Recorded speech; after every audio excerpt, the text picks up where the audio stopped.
जी जी, ये raw material ये वाला है। हाँ, जो बोलते हैं और गुजराती में हम लोग देसी इसको बावड़ बोलते हैं, देसी बावड़। तो ये वाला है ना? हाँ, ये इसको थोड़ा दिखाइए। हाँ, ये हमारा रॉ मटेरियल है बायोचार के लिए सबसे बढ़िया। हमारे हरियाणा में इसको बोलते हैं काबली कीकर। काबली कीकर। हाँ, ये बहुत। तो ये जो बायोचार है इसका लैब टेस्ट होने के बाद पता चला कि सबसे पहली बात तो इसकी जो प्रॉपर्टी है वो पोरस इन नेचर है। हाँ। तो पोरस इन नेचर होने के कारण जो माइक्रो ऑर्गेनिजम्स और वो सब होता है उसके अंदर आराम से इसको शेल्टर में ले सकते हैं। और इसको सबसे पहले एक्टिव करना पड़ता है। हमको गोबर के साथ मिला के इसको एक्टिव करने के बाद ही हम लोग फील्ड में इसको अप्लाई कर सकते हैं। एक्टिवेट करना। हाँ, क्योंकि एक्टिवेट यदि नहीं करेंगे तो जो हमारे हेल्पफुल ऑर्गेनिजम्स जो फील्ड के अंदर रहते हैं वो इसके अंदर घुस जाएंगे तो उल्टा लॉस करेंगे। जो काम करता है उसका काम बंद करके इस पे शेल्टर ले लेंगे। तो ये पोरस इन नेचर है, माइक्रो ऑर्गेनिज्म शेल्टर भी है। और लैब टेस्ट में जानने को मिला है कि इसके अंदर 83% तक कार्बन है। हाँ हाँ। और ये मॉइस्चर को भी रिटेन करेगा। हाँ, मॉइस्चर को भी रिटेन करेगा। पानी ज्यादा नहीं देना पड़ेगा फील्ड को। हाँ हाँ। और धीरे धीरे रिलीज करेगा। धीरे धीरे रिलीज करेगा। और तो ये सॉइल कंडीशनर हो गया। सॉइल कंडीशनर है। जी जी जी, एकदम। और ये इसके अंदर जो 83% कार्बन है लैब टेस्ट के हिसाब से, तो ये कार्बन का जो रोल है फील्ड के अंदर वो किसानों को बेचारों को अभी तक पता ही नहीं है। तो हम बायोचार के माध्यम से किसानों को एक कार्बन का रोल भी समझाएंगे और किसानों को ये हम समझाएंगे कि किसी भी मतलब खेत के अंदर जो भी हम उगाते हैं उसको मोस्टली कार्बन की जरूरत होती है उसको डेवलपमेंट के लिए। फार्मर को क्या कॉस्ट पड़ेगा ये अभी तो हम लोग फ्री ऑफ कॉस्ट दे रहे हैं। Very great.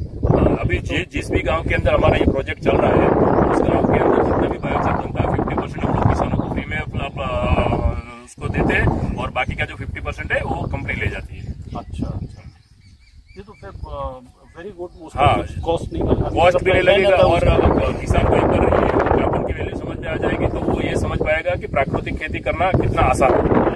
पर्सनली सॉइल उसका मैं अगर ऑर्गेनिक कार्बन 0.75 से कम है तो मरी हुई खेती जमीन उसमें आपको पेस्टिसाइड लगाना पड़ेगा, DAP, यूरिया, दूसरे फर्टिलाइजर लगाने पड़ेंगे। इनफैक्ट 1920 के करीब अमेरिकन एग्रीकल्चर यूनिवर्सिटी में काफी रिसर्च हुई थी ऑर्गेनिक कार्बन का role in the soil.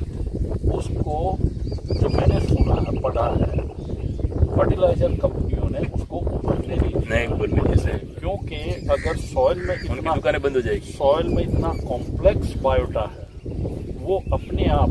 Give you an example, 20 inch की जमीन के अंदर इतनी जिंक है 1000 साल तक आपको दी जाएगी। फिर भी आप जिंक क्यों लगा रहे हैं? क्योंकि वो अवेलेबल फॉर्म में नहीं है। उसको अवेलेबल करने के लिए जमीन के अंदर फंगस होती है। वो फंगस एक एंजाइम डाल के उसको करती डिजोल्व और वो रूट को देती है।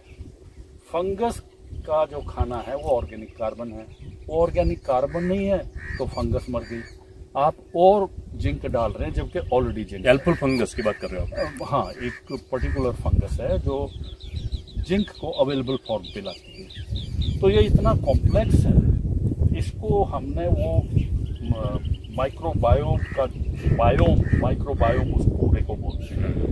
वो ठीक हेल्दी हो जाए तो आपको ऑलरेडी जितना न्यूट्रिशन पड़ा है सॉइल में जो अवेलेबल फॉर्म में है वो अवेलेबल फॉर्म में कर देगा। ऑर्गेनिक कार्बन इज द सबसे इम्पोर्टेंट चीज है। I think it's very interesting. और मुझे इसका तो लाइफ भी बहुत हजारों साल पड़ी रहती है। और सर जैसे अभी अपन बात भी कर रहे थे कॉलोनी की, वहाँ की इन्वेजिव स्पीसीज, तो सर जैसे जहाँ भी अगर आप नजर डालेंगे यहाँ प्रोसोफिस की वजह से क्या हो रहा है, यहाँ पे दूसरा कोई भी प्लांट ग्रो ही नहीं कर रहा है। तो हमारा कोशिश वही है कि यहाँ से ये प्रोसोफिस को रिमूव करें, उससे हम ये बायोचार बना देंगे और जो लैंड हमारा खाली है उस जगह पे यहाँ हम उनके नेटिव स्पीसीज को ग्रो करेंगे ताकि यहाँ हम अगेन बायोडाइवर्सिटी को डेवलप कर सकें। भी सर हम इन्हीं जितनी भी लैंड खाली कर रहे हैं वहाँ वो भी बहुत क्रिटिकल होगा क्योंकि इससे आज कोई इनकम नहीं है जमीन से।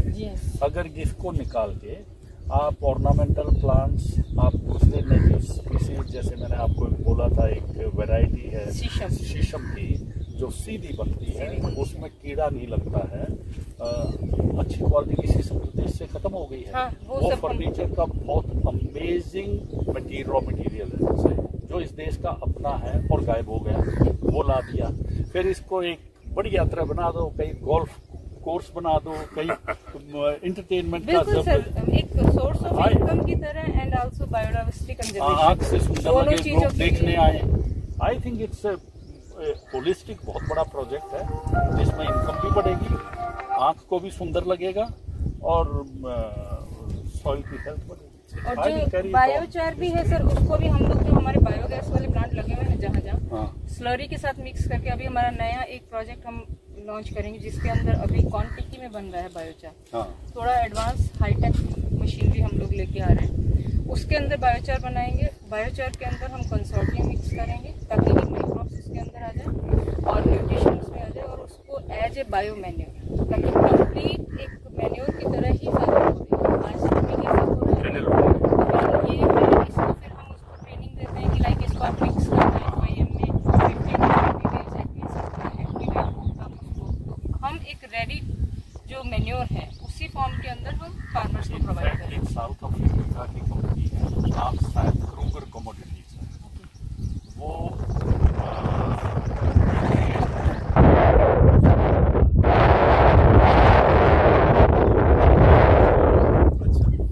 तो हमने इसलिए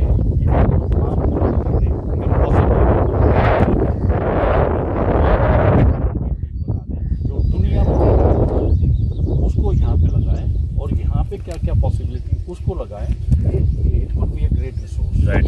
हमने वैल्यू एडिशन की तरफ सोचना और करना है बैठ के सर्च करके।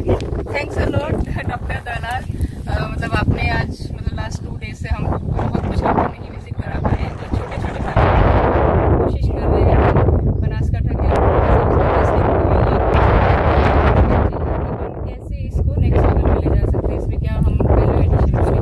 तो मतलब लाइक कैसे हम फार्मर्स को जो कह रहे हैं कि लाइक उसकी इनकम को हम थोड़ा अच्छा करेंगे, हम उसकी तरफ वर्क कर जमीन स्वस्थ होए, जमीन देखने लायक जगह बने, शहर वाले लोग आके वहाँ पे थोड़ा सा पैसा खर्च करें, आप लोगों की इनकम बढ़ेगी। I think it's a holistic approach. Right. Thank you.